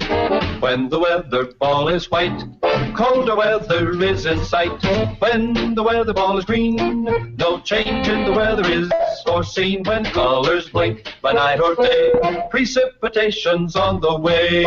One of the reasons Rick Smith is not on the show tonight, he's actually got some active weather. This is May 23rd, 2016, and pulling up the radar. Pretty good tornado in Woodward, Oklahoma tonight as the sun was going down. I don't know if you guys saw the pictures on Twitter, but pretty cool. And you got a sunset, a beautiful sunset, and a tornado at the same time. So Rick, I think, is working in the office tonight. He is. He's been all over the National Weather Service chat all evening, James. Yeah. That tornado was basically stationary for a long time, and that's obviously a famous place in tornado history. Yeah. No, so when was that big one out there, Bill? You're our... Wow. That was the year Brian Peters started working for the National Weather Service. It was a great year, wasn't it, Brian? And James, I just have a hard time imagining a tornado stationary. It's just... Yeah, we've had several of those the last day or two out there in that dry line. Yeah, out there, but in the southeastern United States, they're usually zipping along pretty good, so it's just hard to imagine one. Yeah, that's a whole different word. How fast was that Gerald, Texas tornado going, Brian? You worked at... about 6 miles an hour. Yeah, boy. And to the southwest. and also we've got what might be a little subtropical low off the South Atlantic coast coming up this weekend for Memorial Day. Interesting kickoff to hurricane season if it develops. The models are showing that. And other than that, the big action is out there across the Great Plains and Texas in coming days. Go ahead, and remember, Brian. We won't start with A. Remember, we'll start with B. We've already had A. Wow, and that was back in what was January? January, I think it was, yes. Yeah, I lose track of that. So actually, when hurricane season starts, if we have one June 1st, it'll be Bonnie, not Alex. Alex has already been. All right, guys. Well, I got to step in the studio here quickly. We'll do picks of the week. My pick of the week. I love these. There was a tornado warning this evening from the Weather Service in San Antonio. In the Polygon, guess how many people were in the path? One. just like let's just make a phone call to this guy. We can go knock on his door. One person in the Polygon down in rural South Texas. That's awesome. So that's my pick. Bill Murray, I'll let you MC the show. Nate had to go deal with kids. I got to deal with TV. So Bill, the show belongs to you. Yeah, I didn't give our guests the heads up that they'll have picks of the week here. But if you got anything, Jane or Steve, that you can throw out there, either a website or a book or an article or anything, we'll come back to you in just a minute. Brian Peters, I'll go to you. Yes, well, and in light of the hurricane season starting, I noticed that the Joint Typhoon Warning Center is introducing a new webpage. So I've got a link to their new webpage because we like to keep up with things going on the other side of the world as well. Exactly. That's really true. And Aubrey, you're muted. I don't know if you can talk right now. Shake your head if you can, or give us your pick of the week. My pick of the week is from Earth and Sky. It's about on what Tony Rice was saying about Mars and moving closer to the Earth and a beautiful view in the southeast sky. So it looks like finally the Shenandoah Valley and Virginia and the Mid-Atlantic might clear out this week. Who knew after so much rain? So we should be able to get at least a couple days of some good viewing. View Mars in the southeast sky. Well, it sure is beautiful. And what's the other planet that's there in the same basic area? Is it Jupiter this week? I think it's Jupiter this time of the year. Jupiter, yeah. Yeah, I think with the moon so full here this weekend, you couldn't see Mars very well, at least from my vantage point. But we've plunged right into summer here in Alabama, haven't we, Brian? Absolutely. We went right from lows in the 50s on Friday and Saturday to like highs in the 90s this week. So it's been quite a turnaround for us, for sure. So, Steve, did you have time to come up with a pick of the week for us?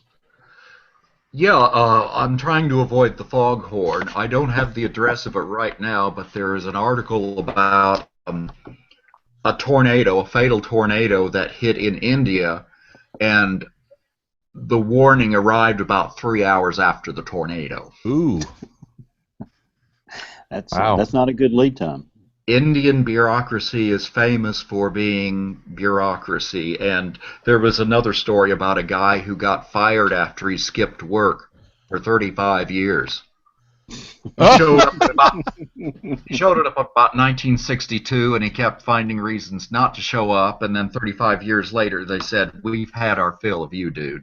Did they continue to give him a check for the whole 35 years, Steve? I think so. Probably so. Must have been a government job.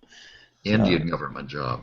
So, Steve, you obviously have studied up on WeatherBrains here. Are you putting in your formal application for the permanent panelist position that's been vacated by Dr. John Scala? I just figured Doswell would get it.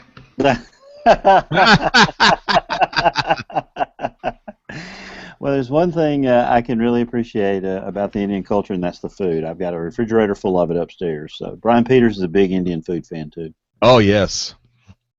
Not! So, Jane, it's been a real honor to have you on the show tonight. Thank you for staying up late with us. I know you've had an exhausting weekend. Have you had a chance to think of a pick of the week for us? You know, I would say that Joplin's not the only community that's had a really good recovery, and Tuscaloosa has a great website about their 5 years of progress.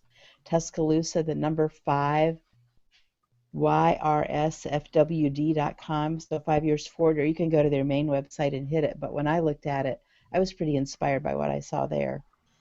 Jane, you're not blowing your horn loud enough. I was hoping that you would list out those PDF essays that you gathered from people about a year ago as to, and I mean, that's a great book in itself, lessons of people from a variety of professions in Joplin, what they learned and what people should know about recovery. It's a fantastic collection, Jane. Thank you. We should be really clear about that. I'm not an author. I'm an editor in that case. But I asked about 47 of my friends who had been involved in recovery to write what they would tell someone in their same position in another city. And so you can download it as a PDF from the Joplin City website. It's called Joplin Pays It Forward, or I figured out how to publish it on Amazon, and you can buy it for 99 cents because I couldn't figure out how to give it away and keep the copyright. But I am listed as the author there, but it's really what everyone else wrote, and there's some really excellent essays in there. So how did you and Walt Maddox get to be friends after the disasters? The tornado, you know, there was an article at the 1 year mark that compared that compared the recovery of Tuscaloosa and Joplin, saying that Tuscaloosa had done a poor job because of regulations, and we had done a good job because we were the wild, wild Midwest. And I just felt like it wasn't accurate at all. And I knew it must be hard for Walt to see that. So I wrote an email that said, I just want you to know that not everybody in Joplin agrees with that article, and I don't either. And so I got a reply back from him, and so that was our first meeting. And then he and I both spoke at the Iowa's Homeland Security Conference together. So we had breakfast. And so from there we've become friends, and I've been down to visit in Tuscaloosa, and then he was just up here this last week. But what a great guy he is. Well, just terrific. very fortunate in Tuscaloosa to have Mayor Maddox, in the days after and up until now. But, we were very fortunate in Tuscaloosa because the tornado narrowly missed the major hospital there. Talk about the recovery of your hospital in Joplin. When you think about how fortunate we were, we have two hospitals in Joplin that are located less than a mile apart.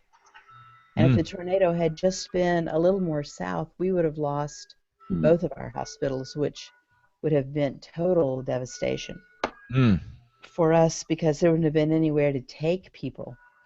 So that's a big blessing that we had. But yeah, St. John's, which is now, I used to be chairman of the board at St. John's, and now it's called Mercy because they changed its name, still the same hospital, but they made a statement just a day after the tornado that they were going to continue to employ everyone, which was a great step of faith.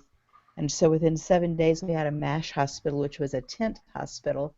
Then we had what I would call the Lego hospital, which was a set of concrete prefabs that were brought in and made a two-story hospital that had 160 beds.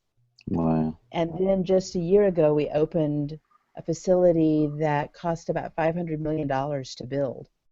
Wow. And it's really unique in that it's a facility prepared for catastrophe.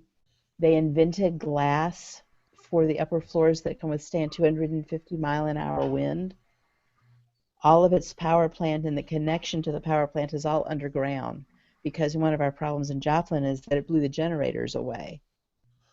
Right. So it's really a unique building and changing protocol across the country. One of the things I learned just last week is that when the weather gets bad now, in the patient rooms, they take their shoes and put them beside the bed because if you think about it when you're in the hospital, your shoes are in the locker and you're barefoot in the bed.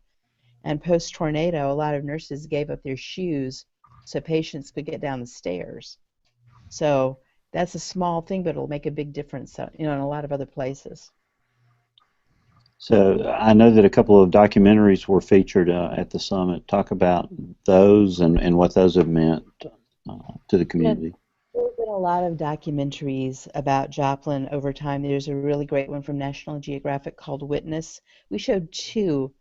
One called Steadfast, which is really a lot of stories of faith and what happened there by Greg Fish, and then a second one that was filmed by a man whose father is a professor at Missouri Southern, Chip Gabera, and that's a documentary that follows several families through the tornado. I've shown that one dozens of times at my own home. When people came to work Habitat and would stay with me, I used that as kind of orientation.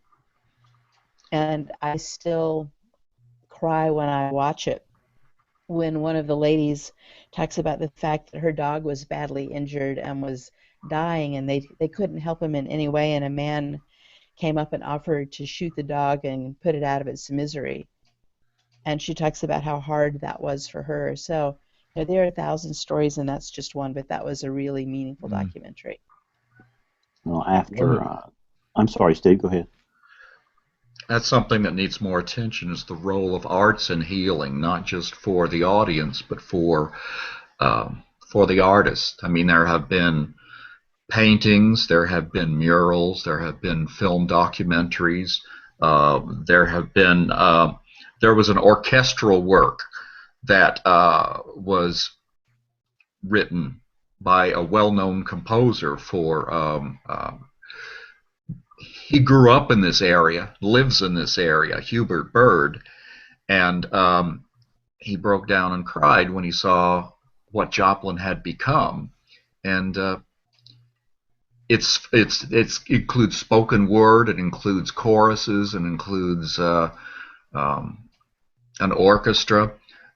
It's very important for people to, for the artist as well, to face your fears head on in a way that other people can profit from. After the 2011 tornadoes in Alabama, there was a documentary done on ESPN, part of the 30 for 30 series, Roll Tide, War Eagle, And I just watched that again this weekend. My family had not seen it, and it was an interesting story. But Brian Peters, it made the hair stand up on the back of my neck when it showed that tornado coming into downtown Tuscaloosa on our Skycam. Yeah, I know that. I have a hard time watching those documentaries. Yeah, and that film, the video by Mike Wilhelm, who was invited to the premiere. I got to go with Mike, when it was premiered at the Alabama Theater, and I tell you, it's hard to watch to this day. Mm-hmm. Yeah. And we were 50 miles away watching, feeling like we were right there with it in our living room as we worked that day. Yeah. There's the healing power of sports too. I mean, it meant something for you in Alabama to have the team win the national championship the next year. And we went through something like that in Missouri too. 3 of the St. Louis Cardinals who were on the disabled list came down just to boost people's spirits. And one of them was a fellow named David Freese. Cardinals fans know where I'm going with this. A few months later, that young man became the most valuable player of the World Series. And I like to think that his visit to Joplin, nice guys can finish first. So, Steve, you must be quite a baseball fan. Yeah, I hope I'm not distracting by looking over at the TV screen. The Cardinals won, beat the Cubs. The Royals and Minnesota were in a delay, and I'm sorry to report that the St. Louis Blues in the Stanley Cup semifinals lost to San Jose 6-2. All right. Well, we'll let you be a Missouri homer tonight for sure. Well, yeah, thank you. Well, we'll invite you down. We've got one of the greatest events in minor league baseball here at Rickwood Field, which is the oldest professional ballpark in America. The Rickwood Classic. I've been meaning to come down for that for years. I think it's June 1st this year. That's right. Here's your chance. Come on down. Okay. All right. Well, I'll wrap up. I know Jane needs to get some sleep. It's been a long weekend for her. And Steve, I know you didn't get much sleep last night either. No. Well, we'll wrap up here. My pick is supplied to me by our friend Sheldon Kusselson, retired satellite meteorologist. He sent me the global scatterometer winds from polar orbiting satellites as we gear up for hurricane season here in Alabama and the Southeast. So that's my pick of the week. Got some really good guests coming up. This has been a great show tonight. Thank you both for being here. Thank you. And really, especially thanks to you, Steve, for putting it together. This was your idea, and we appreciated you coming on, and you did a lot of the heavy lifting to make it work. And Jane, I'm so glad we connected. Same here. And next week we'll have Jason Samenow and Leslie Henderson Chapman from Flash. That show's going to be on Tuesday night, folks. There won't be a Memorial Day show next Monday night. We'll move to Tuesday night. We'll have Steve Piltz on the June 6th show. Joe Whitty, a famous name from Weather, will be here on June 13th. We're going to talk weather modification with Dr. James Fleming on June 20th. James Hawker and Andrea Melvin from OK First will be here on the 27th. We'll bring in, and this just it still bothers me. I had up here that we have an NWA annual meeting update with Ken Carey and Mike Vesio, the chair people, and again, we're just heartbroken about Ken's illness, and we wish him a speedy recovery. Dr. Kevin Closel will join us on the 11th. Trevor Boucher from the NWA National Weather Service on the 18th, and we'll be talking about the Virginia Tech Tornado Cube on the 21st of or 25th of July, which is going to be really cool. So, Brian, our guest list overfloweth. Yes, great list of shows coming up. It will be really fun. Well, WeatherBrains is the weekly netcast that's all about weather. We've now got show number 540. That's hard to believe. 540 shows in the books. Wow. You guys deserve a lot of credit for that. Something or some insanity or something. Maybe institutionalization or something. Maybe. Straight jacket and an institutional ward. We generally record the show on Monday nights at 8:30 Central Time. It's produced by Big Brains Media. Of course, next week will be on Tuesday instead, so remember that. You can access the show in a lot of different ways. Most people pick us up on iTunes. My favorite place is we've got a viewer in the right side panel of Alabama WX, which is Brian and my home website. You can check us out there. You can check us out at bigbrainsmedia.com or on YouTube. And we love to hear from you. So please write us, email at weatherbrains.com. That gets to all the panelists. You can even probably sneak one into Dr. John Scala. We haven't turned off his email yet. As a matter of fact, we may never turn it off, Brian Peters. All right. So we'll just keep it there. But we love the audience. We love all of our guests, and we've had some great guests over the years. And until next week, when we welcome Jason Samanow and Leslie Henderson Chapman, I'm Bill Murray, not James Spann. Have a great week, and God bless. Good night. Jane and Steve, thank you so much. Good night, Jane. Good night, Thank Steve. you. Good night. You guys are awesome. Take care. Good night. Y'all stick around for about 15 minutes, and you'll see Spann wander back into the show like a drunk guy after an all-night binge. Is there a problem with mental health in the weather business? Good night. I'm hitting on that one. Jane's not going to be a part of that conversation. It's according to who you talk to, Steve. No, I don't know if we're on the air, but I mean, I'm thinking one of the angles I want to look at is when something like April 27th happens. There's no question. Weather service people were affected directly. Meteorologists, television meteorologists are affected directly. I know for myself personally, after going the following day out to Pleasant Grove, which was one of the locations that was ground zero for the the EF4 Tuscaloosa to Birmingham tornado, I didn't want to hear a word about a tornado for months. Luckily, we had a spell of fine weather in Alabama pretty much for a while, and it was hard to come back to it after all that. So I think you're right. There were weather service people that had to have counseling afterwards. There were weather service people that had to step out of the room, as the thing was unfolding and compose themselves. So, yeah, I think it's not limited just to the victims for sure and the first responders. One of the great WeatherBrains stories I remember is something that JB said about the 1974 outbreak. It was late at night, and there was another meteorologist there who had the teletype tapes, and I guess he just He just, in that day they had 7 or 8 circuits, and they're transferring tapes between them. And if you ever saw that, it was an amazing process because they managed these huge pieces of paper tape, transmitting warnings from one circuit to another. And about 2 in the morning, he just decided he'd had enough, and he threw them all up in the air and started screaming. And Mr. Ferry, who was the MIC, JB tells the story that he looked at him and said, "For God's sakes, man, have you been electrocuted?"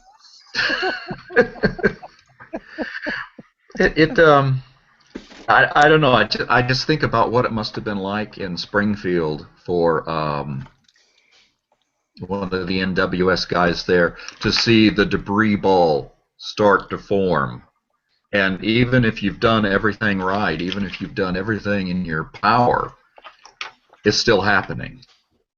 And there's nothing you can do about it. Stop it. You cannot do anything about it except hope for the people that are in the path. Yeah. I remember the night of Greensburg. Because we were following that tornado. That was my forecasting shift from here, and we covered it actively on our blog because, you knew probably an hour in advance that there was a chance that tornado was going to hit that town, and it's just shocking. So there's nothing you can do. It's very terrible. Yeah. Well, Bill, I'll let you go. Well, thank you, Steve. It's been a fun night, and I appreciate your time, and stay in touch. And thank you for helping me to learn Skype. I appreciate that. Well, you're welcome. And, when you get your book ready, let me know. We'll have you back on.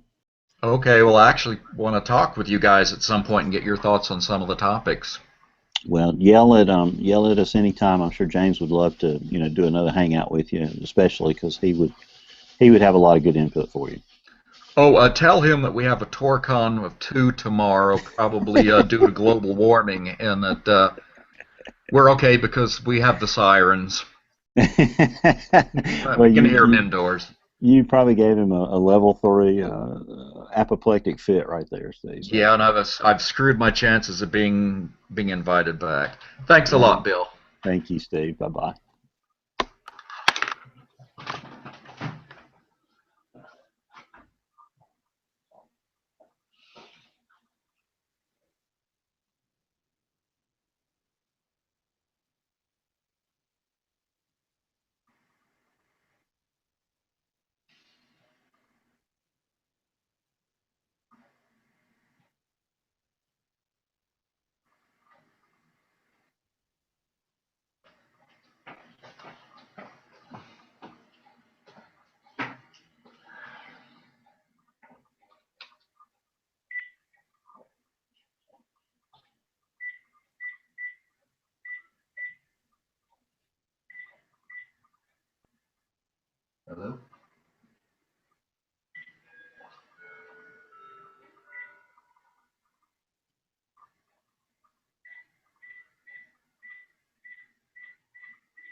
What's up, sir?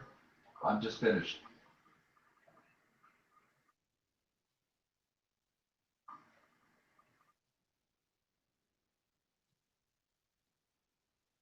Uh-huh.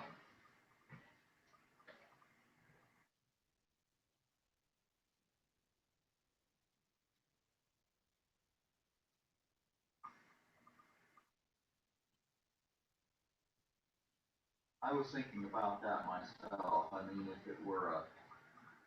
if it were a tumor, I would think that it would have maybe given her some pain, or caused more weight loss than has happened. I mean, no one has mentioned that word.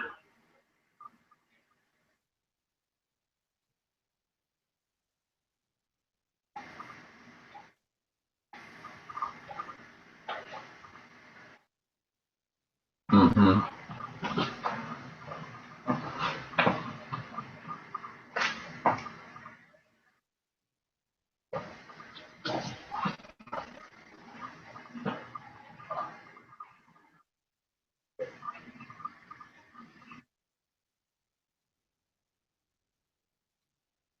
Uh-huh.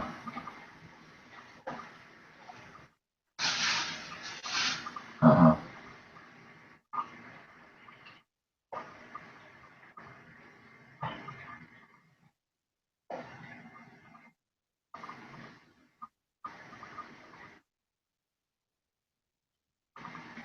Her spirits are really good.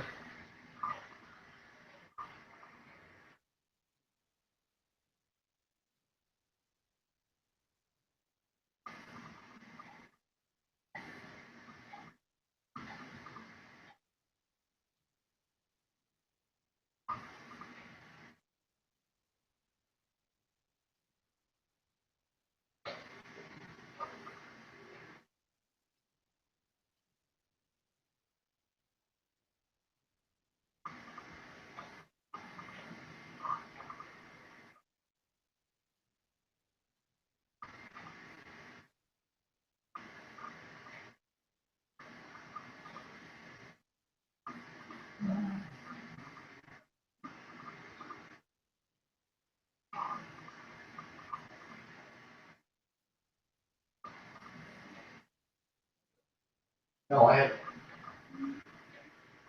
had nothing to do with keeping her there. Once they decided that they were going to do an endoscopy, I mean, that meant overnight, tonight and tomorrow night. I mean, I did. She called when I was a few minutes away from the house and said, "I think I'm going to need you to take me to the hospital." She sounded really weak. When I got here, she said her high blood pressure her blood pressure was really high. And what they were telling me uh, today was that one or two readings of that normally high blood pressure. I mean, don't worry about it. And hers kept coming down, and it had not been decided at that point whether she was going to. I was leaning toward it, but then when she fell, I definitely need to go.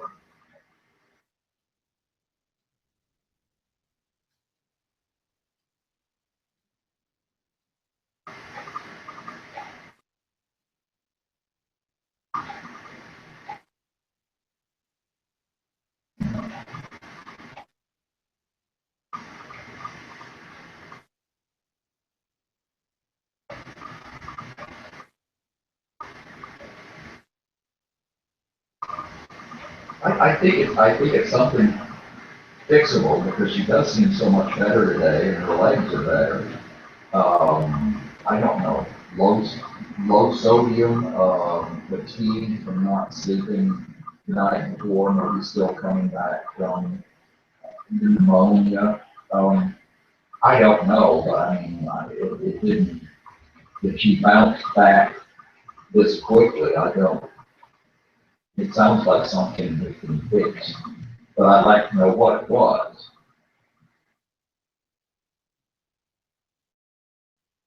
Right.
Touchy button on this.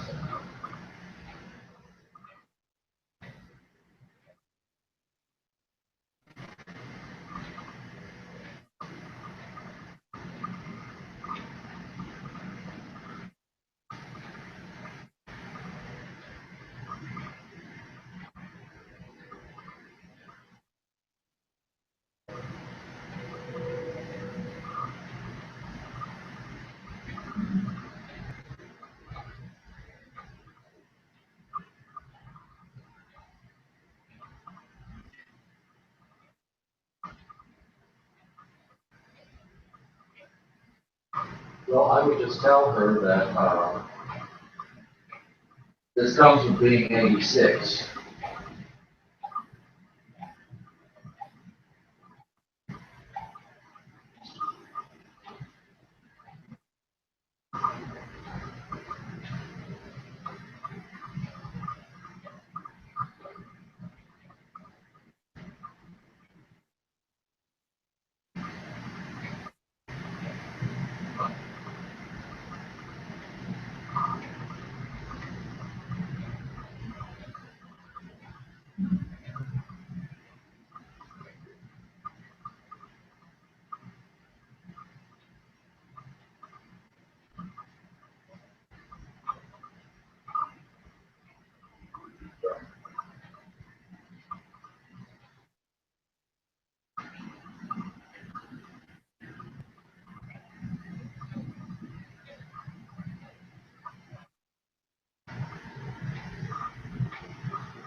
Nope, they're all gone. So listen, WeatherBrains guys, thank you all very much. Enjoyed it. Fun show tonight. If you want to join us over on my Twitter feed for Song of the Night, we are over there with my broadcaster in hand here. So thank you guys, WeatherBrains. We are beaming up. So long. Bye-bye.